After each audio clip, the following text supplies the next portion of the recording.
Hey everybody, this is Anderson, your career and college counselor, and I'm here to talk to you today about the Florida University System Matrix. And you may be asking yourself what that is, but if you're interested in going to a Florida public university, you might want to know what it takes to get into those schools. And each year, Florida publishes a document, they call it a matrix, and it will show you what the average student had going into their school. And we have it published here on the website for you. So if you want to go to acceptchooseact.com, you see that right here. I'm going to go ahead and let you get there if you're following along. And you're going to mouse over right here where it says focus on Florida. And the first link says Florida State Universities. That's where you're going to click. But before I do that, I just want to point out these other two that are down here. Florida Private Universities. There's a similar document for private schools. We're going to look at that in a different video. And we're also going to look at, when it gets closer to time, Florida Financial Aid, specifically the Bright Futures application. But for today, we're going to click on Florida State Universities.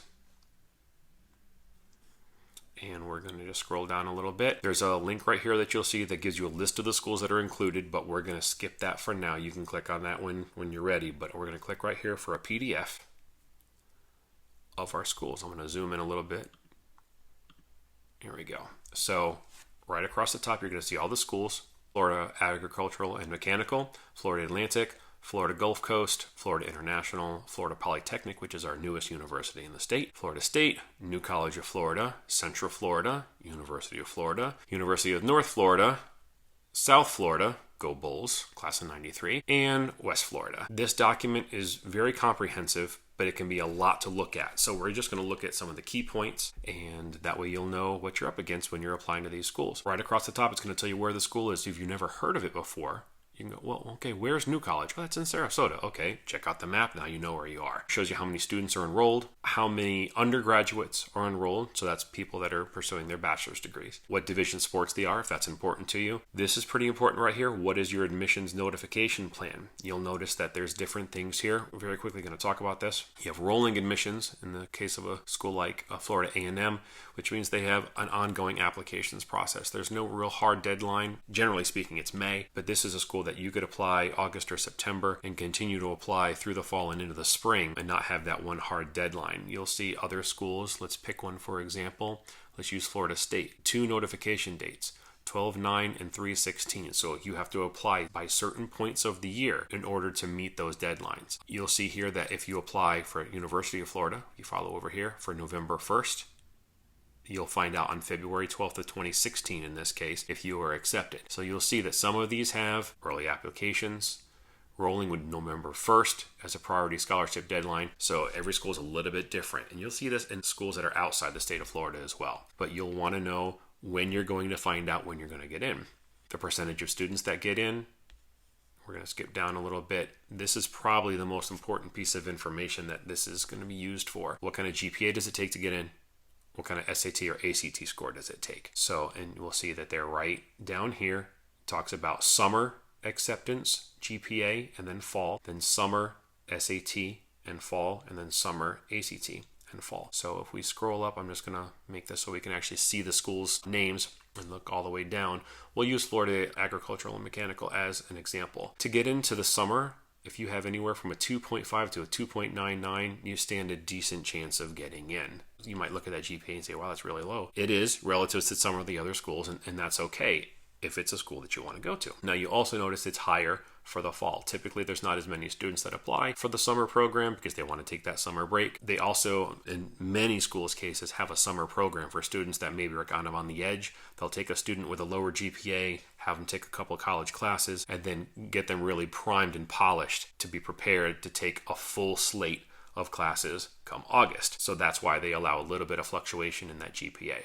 You'll also see, like I said here, the SAT scores. So if we're applying to Florida A&M in the fall, we'd want to have between a 3.0 and a 3.49. We feel we'd be pretty competitive at that point. You'd also look at these scores for the SAT. Now, we can have either SAT or ACT. But in this case, looking for an average of a 470 on the math, 470 on the reading, and a 460 on the writing. Down here on the ACT, a composite score of a 21. They'd also like to see a 19 on the writing. You follow this all the way across, find the school that you're interested in, and you will see what they're going to be looking for. What you're seeing here, these numbers are compiled from the middle 50% of the incoming freshman class. So these are the kids that just started back in August of 2015. So it's pretty recent data. If you look at a school and you say, wow, I have these numbers now, then you can feel fairly confident. Nothing's for certain, but you can feel fairly confident that you're going to be accepted at the very least and hopefully stand a good shot at getting some scholarship money, which we'll talk about in a second. But probably the most important section of this document, and it's 4 pages long, is going to be the GPA, SAT, and ACT requirements. Use this and you'll have a pretty good idea of where you stand as far as being competitive to get into those schools. If we scroll to the second page of this, it's going to show you whether they mix SAT scores. Sometimes they will take, well, actually we'll talk about it here. Let's look at University of Florida. Your SAT scores are interchangeable and mixed, which means if you take the test more than once, they'll take your highest, let's say your reading score and your highest math score if they're on separate tests, and use those to super score, so to speak. But they will not do it on the ACT. They're going to take your highest single ACT test administration. So if you took it in December and April, whatever date you got the best composite score, that's the test that they're going to use. They're not going to mix and match scores. Lots of other information here regarding their essay requirements, whether they prefer the SAT or ACT. You'll notice across the board they'll take either one, which is pretty common for Florida, as even with their public schools, private schools, and community colleges, they don't really care. They'll take either one for the vast majority. Whether you have to write to their personal essay topic or whether you can write your own essay, it'll tell you whether they'll take recommendation letters or not. Some schools will not. How they'll use your transcript. Will they use every course you've taken? Well, if you failed a class and retook it, will they use the better grade, or will they use all of the classes you took regardless of the grade that you got? That's kind of important to know when you're recalculating GPA. There's also information here on, are they concerned with class rank or percentile listing? And you look pretty much across the board, they're not. So those of you that get hung up on class rank, don't worry about it so much. Just do your best, be the best student you can be, and let it ride. Just little information things here that might help when you're talking to your registrar or whoever it is that's going to order transcripts for you to be sent to those schools. How they want the transcripts sent. There's codes here that you can actually provide to your registrar that might help expedite getting those transcripts to the schools. As we scroll down here, this is pretty important as well. How they weight classes. AP, dual enrollment, honors, IB, and ACE. So if, for example, you're taking 3 AP classes, let's say you're going to USF, again, go Bulls.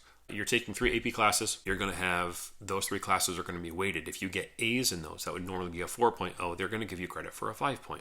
That's important to know, again, when you're recalculating your GPA. Typical 0.5 weight bonus on honors courses, but everything else is 1 full quality point higher. Super important, preferred time to apply. It will tell you when their application opens and technically closes. For example, let's just scroll over here a little bit. Florida Gulf Coast says apply between September 1st and November 15th. Don't wait till November 15th. I've said it before, I made posts about it on Facebook to say, don't worry about the deadlines, worry about when the application opens. All these applications are open now. There's no reason why you shouldn't be applying. You'll notice Florida State, October 15th. Now, at the time of this recording, that's in a week. You can still get this application done and complete in that week's time if you start now. That way, if you have questions or you have additional information you need to gather, you'll have time to do it. But get on it and get it done. Lots of other schools, fall of senior year, you have until November to apply. So the windows vary. You need to know what the window is for your target school or schools. When you should apply for your financial aid. How many people get financial aid? How much it costs. The tuition and fees. Now, that's very important. Tuition and fees. It's not housing, food plan, insurance, anything else. But use these numbers to determine how much your cost is going to be. It's pretty important to know. Whether there's a tuition or housing deposit required, when you get an acceptance letter, it's almost like getting a bill. So just know that if you get accepted by some of these schools, you're going to owe them money basically right out of the gate. If we scroll down to page 4 of this, you'll see if you want to get into the honors program at these schools, what it takes to get into that program, whether health insurance is required, whether your degree is mapped or tracked. That basically means, is there a set schedule that you're going to take every semester to get the degree you want, or are you going to have an open menu that you can pick from and just build your degree? Your counselor and your advisor when you get to college is going to be able to help figure out what it is you need to do there. And then this is just the average data for undergraduate enrollment based on ethnicity, age, and some other things. Also, very last row, top 3 majors for the undergraduate programs at these schools. You get the idea. If you find your school, like this is Florida A&M, they do pharmacy, business administration, criminal justice as their top 3 majors. That's where they see the most enrollment. Typically what that means is that program is pretty strong at that school. It's not necessarily a guarantee that it's the best in the state or in the nation, but it's going to be strong. So if you know, I want to go to school for psychology, then we say, oh, look, psychology is right here. Who is that? Florida International. So you might want to look at that program and see what it has to offer. And that is the matrix. Feel free to use it. If you can't figure out what something means, or you're unsure, or have questions not even related to this, obviously you can send me a message through the website, through Facebook, Twitter, Instagram, post to this YouTube video. However you want to get a hold of me, and I'll be happy to assist you. But the leaves are starting to change colors, even in Florida. Some of them are starting to actually change colors. The applications, it's prime time. The applications are open, and many will be closing. Priority deadlines will be coming up soon. So don't sleep on it. Get it done. If you need help, ask for it. Whether it's me, someone at your school, your peers that are also applying, ask and make sure you get that help. If you have any questions, let me know, and we'll talk to you soon. Thanks.